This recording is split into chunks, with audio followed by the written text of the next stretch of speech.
Hey everyone, welcome back to another Build It or Bench It video. In this video we are going to cover Sandra, Osie and Minotaur. This is going to be a quick video because the Minotaur and Osie don't really have a lot of to talk about, but Sandra is a very interesting hero that I really like, but I wish she was slightly buffed or adjusted so her kit fits more the seasonal theme.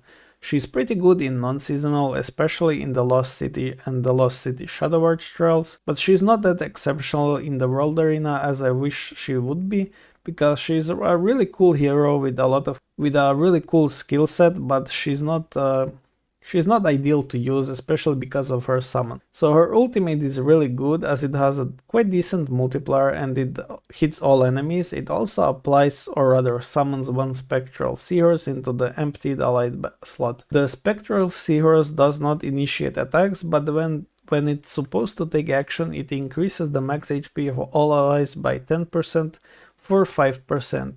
Now, as you can see, this is the issue in the seasonal game mode. The 100% is not really amazing in the seasonal content. There's a lot of HP percentage increases and they are not really that great because eventually it becomes such a negligible increase that it doesn't matter. Same is the case for Sandra, which unfortunately makes her not that usable. Now, if we move to her second skill, she unleashes a vicious wave to deal 172% to backline enemies. Now, this isn't ideal, but it's okay. And yes, she basically summons another seahorse if there's an empty slot, assuming the seahorse from her ultimate has died. This seahorse will inherit the stats of Sandra by 50%, which is quite good, but no summon in this game can actually survive apart from the busted one. But yeah, the basically entire skill is just a repeat of her ultimate, so it's just to ensure that there's always a seahorse on the battlefield to increase your HP of all allies. As I mentioned, the HP is not that big in seasonal. In non-seasonal, especially in the Lost City, it's quite decent, but you will never be picking Sandra in something like Arena or Yggdrasil trials, but she could have a decent chance to be played in the Dimensional Arena now that it exists, so we will see how that goes for her. So whenever Sandra deals damage, she has a 100% chance to apply 2 stacks of corrodes to the target for 3 rounds.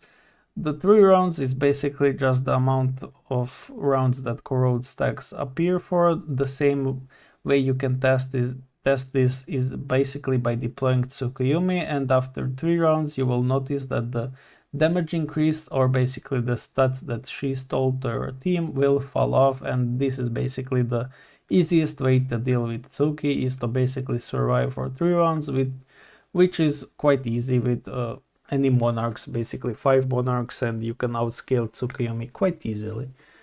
This is okay skill, it's not ideal, but yeah, she's not really someone you want to be applying corrode, or rather she's not someone you're going to apply because of the corrode applying feature, because there's other heroes or other mystifiers that apply corrode far better than her. Her last passive skill is, in my opinion, the most interesting one because it's quite unique.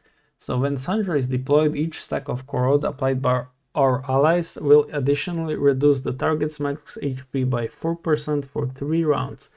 I have managed it in Lost City deploying Sandra and Tiamat and Gaia, I think, to reduce about 60 to 70% of enemy HP, which was basically close to the killing range, and I'm quite curious if she can fully ban their HP by means.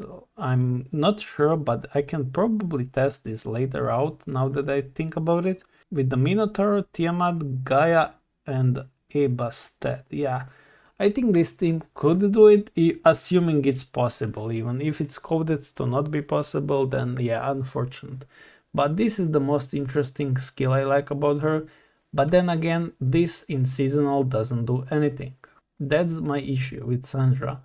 I would wish she would be reducing the flat HP that is their base HP, which everything scales of base HP, so if she would ban the base HP, or rather the starting HP, she would make a lot of difference, but I'm not sure they will do such thing. So as of Sandra, she's definitely not a hero you want to bench. She's definitely a hero you will be using as a filler, because World Arena requires a lot of teams and she has really amazing synergies. Like, so she's a really good Monarch filler and she's really decent in the Lost City Shadow Arch, especially if you can get her runes. She basically increases the damage reduction for your allies, which is at 100% when you get her legendary runes. She's definitely not a priority, but I think you can, if once you reach such stage, you will be able to get her runes. You should get them.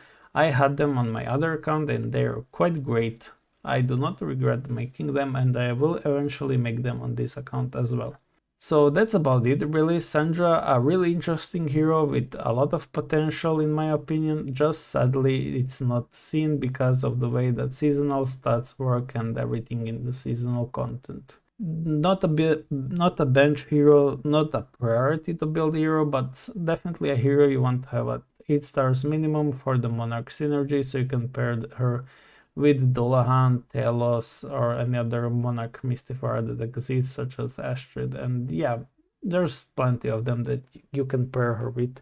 You definitely don't want to pair her with the new Bastet, and definitely not with the Lancelot, because the pet summon will not allow their summon to exist, and it will not allow Lancelot to steal the enemy heroes. Now let's talk about Osie. Osie is the most useless hero in this game in my opinion, like sorry but not sorry. He applies such a low amount of corrode, his damage is non-existent, his speed is pretty terrible, and yeah, his only redeeming factor early game is having a bind removal, so if you're so lucky to get him from the summons, like congrats, you will have a bind removal in the early game.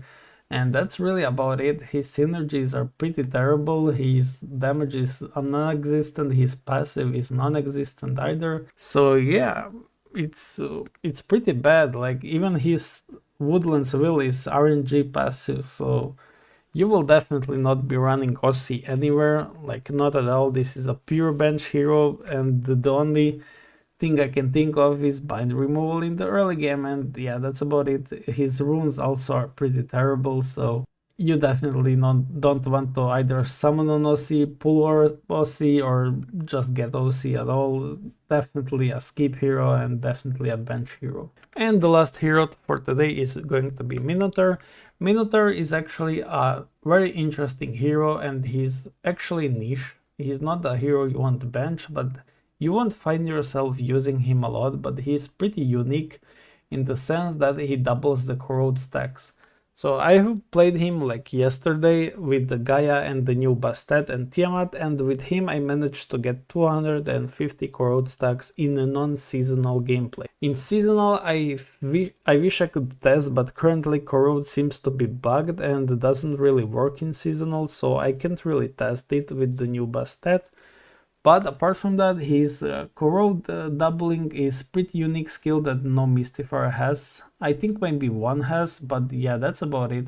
So he can make like 100 corrodes into 200, and it's pretty amazing, especially because it hits all enemies, so it's quite easy to do. His second skill is pretty similar, but only on 2 random enemies, so it's not as reliable, but his ultimate is really good. His passive increased 30% damage reduction is good if you slot him in the seasonal content in the position 4 and max out the damage reduction. He is really hard to kill, and he will dish out some good corrode damage, but you can't really rely on him. His last passive pretty much doesn't exist, and his speed is solid, it's not slow, but to actually use Minotaur in PvP you want to have his runes. So each time Minotaur takes action, he applies stun to one random enemy for 2 rounds or one random enemy for 3 rounds.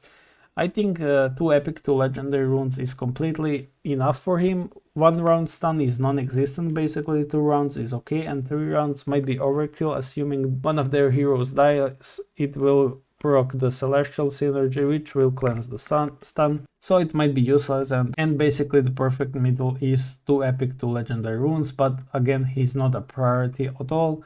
You will want dodge runes, ideally unique or supreme, but that's really ridiculous to do for someone like Minotaur, especially because he's a really niche hero and you will likely not run him anywhere.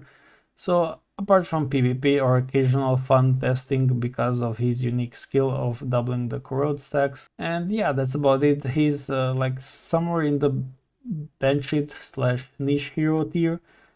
His copies are easy to get, you will pull him a lot for free basically, so do not worry about getting him. Don't build him at the start, he's not that good. I don't think you will run him in the world arena. You might, I'm not sure how the current newbies do in the seasonal arena, but yeah, I don't think he's going to be used in the dimensional arena because actually he might. The doubling corrode could be very interesting, but his runes there are only epic, so I don't really like that. But he might be useful in the world arena, in the dimensional arena, so we will see how he does there. Especially because of the damage reduction, and damage there is pretty small, so he will just not take any damage, I guess. But yeah, apart from that, don't build him, he will come naturally, and the only hero from today you want to build is actually Sandra, because she's quite unique and good synergies and still useful in the Lost City. Unfortunately, these videos have not been getting up as many views as I expected them to be. They are getting them over time, but not really as I release them, so I'm slowly slowing down with them. I'm not going to stop them, but they might not be as weekly anymore as they used to be, but maybe bi-weekly, so we will see how it goes. And yeah, hopefully you have a great day and see you in the next video.